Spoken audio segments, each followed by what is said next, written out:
My name's Allan Pollett. I'm going to actually be talking a little bit about my personal YouTube channel. Okay. So the reason I'm talking about it is one of the things that I do is I always like to experiment on myself. I use myself as my own marketing guinea pig. So I always like to pick something that I can test all my theories on and then see how it works.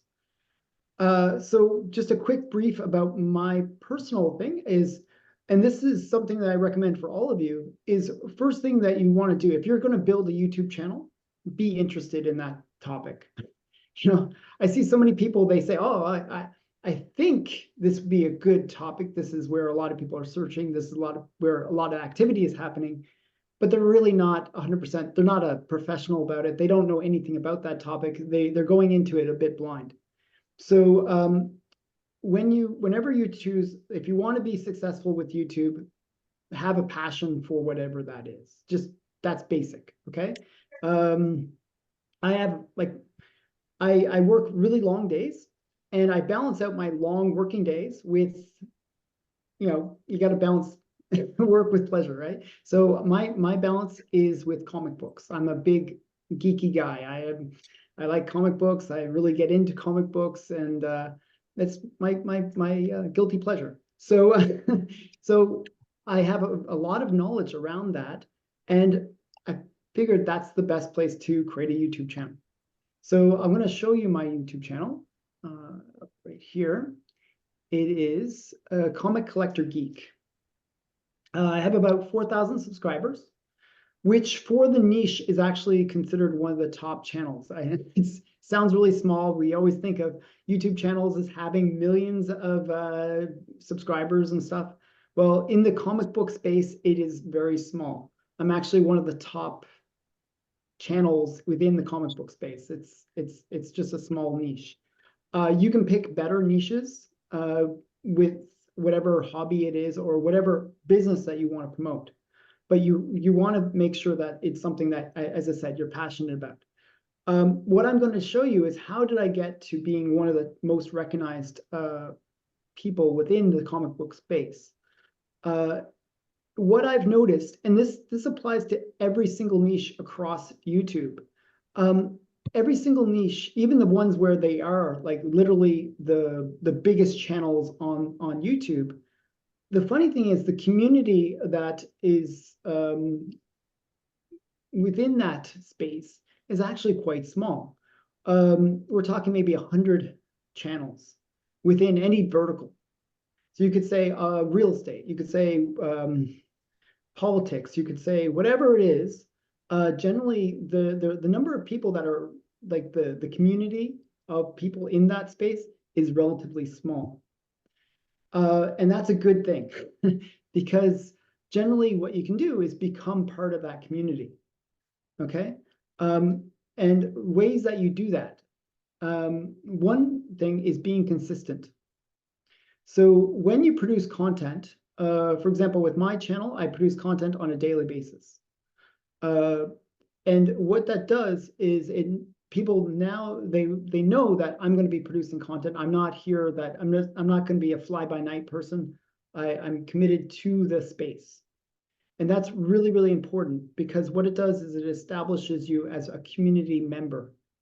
I know this sounds weird, and it'll make more sense once you start doing it. Once you start getting involved with YouTube, it's about that commitment. Now, you don't have to create videos every day. That is overwhelming for most people. But what I do recommend is at least once a week and be consistent. So if you say that I'm going to post a video once a week, then always post on the same day, every day of the, every time you post. So if it's Friday, you post every Friday, same time, and be consistent about that. That consistency will build your audience. First of all, YouTube loves it when you do that. They will give you algorithmic benefits when you do that.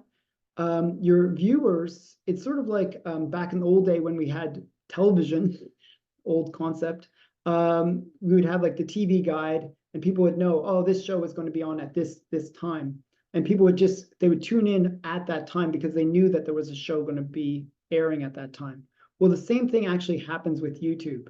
People kind of expect you, and then they will actually kind of look for you at those times, so you can train your audience. So consistency is huge for building a channel. You'll get massive effects from it. The next thing that you can do is, as I said, it's about really getting connected to that bigger community. And the community is not that big. As I said, it's a small community, but they can be big channels within that community. So first thing you do is what you do is you create what's called meat versus clickbait kind of content. So meat content is stuff that you want to talk about that you're going to be consistently putting out. And then what you do is add in clickbait content. So clickbait content can be the following. If you know that there's a bigger channel than you, a much bigger channel, what you can do is response to that channel. Okay, so let's say, I don't know, some big channel is out there. They posted a video. You react to it. You don't have to be negative. You don't have to do it that way, but you just respond to it and just say response to such and such person's video. Okay. Generally, what will happen is two things. One, the viewers of that other big channel, they will be searching for that big channel, and your response video will appear in their feed. Also, when people watch that original video that you're responding to, YouTube will suggest your response video as a secondary video to watch. So if that first video that you're responding to has like thousands of views, you'll get probably about a tenth of that. You'll actually get about a tenth of whatever that first video gets. So literally you could get millions of views just by responding to videos on a consistent basis. And some people build their channels around response videos. I actually recommend this whole meat versus clickbait, where you build your own content, but you have, interspliced with it this kind of clickbait stuff, which is response videos. If you do it all one way, people after a while they'll kind of think that, oh, you're just like you don't have any substance of your own. So it's always important to kind of balance it out. But this idea of reviewing other people's content is huge. You'll be surprised. Some of my biggest videos are the ones where I responded to other people's content. So you can actually see that. I'll show you on my channel. So this is me looking very geeky in my comic room. But if you see the popular, you'll notice one of my videos is I respond to another YouTuber in the space. That video got 7,000 views, which is, again, within my space, that is big. Generally, the way you can tell how viral a video is by the number of times that it's bigger than your general audience. So my typical video gets about 500 views. Well, this is about 10 times that. So I know that was a successful viral video attempt because it's 10 times my normal video thing. And it was just a response video where I was responding to this other YouTuber within my space, a bigger channel. I always recommend respond to bigger channels. It's always better to punch up rather than punch down. That's really important. Find bigger channels in your space, respond to them.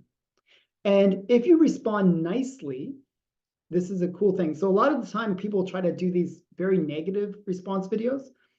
That can actually backfire, and you'll get a lot of hate. You'll get views, but you'll get a lot of hate, and it'll actually hurt your channel.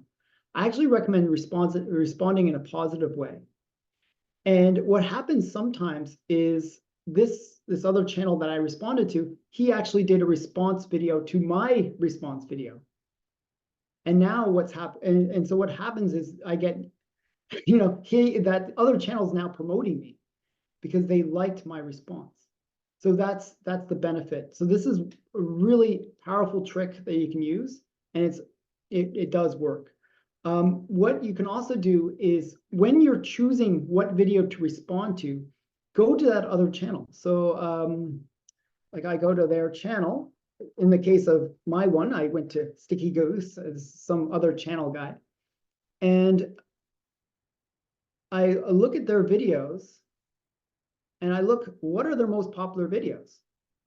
So what you want to do is not only respond to just some random video that they did, but you want to do, I look for I look for the most popular video, and I look for the most popular / recent video. So something like a year ago, it's already lost its like growth. You want to get something within the last few days. So you want to be like very, very relevant to that video that's been putting out. Because if you look at the analytics for most videos, what you'll see is there's sort of like a curve like this, where within the first like 3 to 4 days, that video is going to get 90% of its traffic, 80% of its traffic. Okay. So when you do a response video, what you're trying to do is respond within that frame time so that your video is being recommended to that new audience that's watching the video. Okay. So the idea is you're responding when it's still hot and you are leveraging their traffic to come to your channel. The great thing about YouTube versus Google, I'm an SEO specialist. I always try to get my clients #1 ranked, because if they're #1 ranked, they're going to get found and they're going to get the clicks. And if you're not in the top 10 on Google, well, you're probably not going to get much traffic. Well, on YouTube, you can be in the top 30 and still get traffic, because people will watch, they'll search whatever topic it is, and they'll actually watch all the videos related to that topic. They don't just stop because they hit the first video. They'll actually go through all the videos. So generally what you want to do is leverage that by finding content on other people's channels that is popular, doing response videos, but also doing parallel videos. A parallel video is, again, using this idea that people will search for a topic and they will want to watch multiple videos on that topic. So for example, I can find, oh, this one got 123,000 views. That's a lot of views. So if I, make either a response video or a video with a similar topic, I know that I'll probably get a similar viewership to that video that I create. So look at the way, look at what videos are performing the best in your competitors' things, in the ones that are already successful, and use that as a way to kind of come up with ideas for video creation for your own channel. So the idea is, don't try to reinvent the wheel. Find out what wheels are already driving people the traffic that they're looking for. So I look at this channel and say, oh, okay, this video is doing well, this video is doing well, this video is doing well. And I can leverage that knowledge that they've already done for me. They've already done the homework and found out what people are interested in. And then I use that knowledge to basically kind of build my videos around those same topics. Because I know that people are interested in that topic, why not build similar stuff? Okay. And another thing you can do is you can also do this within your own channel. If I go to, one sec here, I got to go back. YouTube Studio. And okay, so what you can do is you go into your YouTube Studio and you click on your analytics. You can actually see, okay, you can see how much money I make. I don't make much money from the views. Don't make, realize you won't make much money from views unless you're getting millions of views. But what I can do is find out what videos are performing the best. Okay, and I use that knowledge to see what I'm talking about, this curve. See how the growth, most of the growth is within that first few days, and then it kind of becomes plateaued, right? But what I can do is find out what it is that really engaged people based on my own video, which ones were the most popular. And you'll find that you'll notice certain patterns after a while. Some successful topics are top 10s, top 5s. Sometimes even doing weird numbers like top 7 or top 3, where it's sort of an odd number that kind of catches people's attention. Whenever you use a title, you'll find if you actually use the number itself, like not writing out the word 3 or whatever, that will actually get more views than if you write it out. And people love top 3, top 5, top 10. They love those kind of that terminology. So you can use that within your video creation. Generally, what I'll do is kind of mix what I just was referring to before about other channels. I'll find out what top videos that they did, and then I'll use those same kind of content ideas for when I come up with my top videos. So using this kind of analytics plus some of the stuff that you learn from other channels, you can really build a channel. And it's all about the idea of creating consistency, leveraging bigger channels to get that viewership, and using content that people are looking for. Okay, and it's not rocket science. You don't have to like come up with unique, original ideas. You just have to find out what unique and original ideas other people used that got the viewership. Okay. The funny thing is, people will watch generally, as I said, multiple videos on the same topic. They will generally look for the same kind of thing, and they'll watch multiple videos saying the same thing in just different ways. It's amazing how much people will watch the same content over and over again, repackaged by different creators. So don't be afraid to, be unoriginal in a way. Do what works, and you'll find that you'll get better leverage. Now, you can always add in your own takes within something. So, for example, one field is like real estate that does really, really well online. Adding in your own little pieces of like your own personality to it, where you say, hey, this is what I think is happening within the real estate market, or this is what I think is happening in whatever business it is that you're providing that knowledge about, will add something that people will say, okay, this is a channel I need to follow, because it's giving me something, not only what everyone else is saying, but it's giving me a little extra. So that's where you build that that viewership and that loyalty to your channel.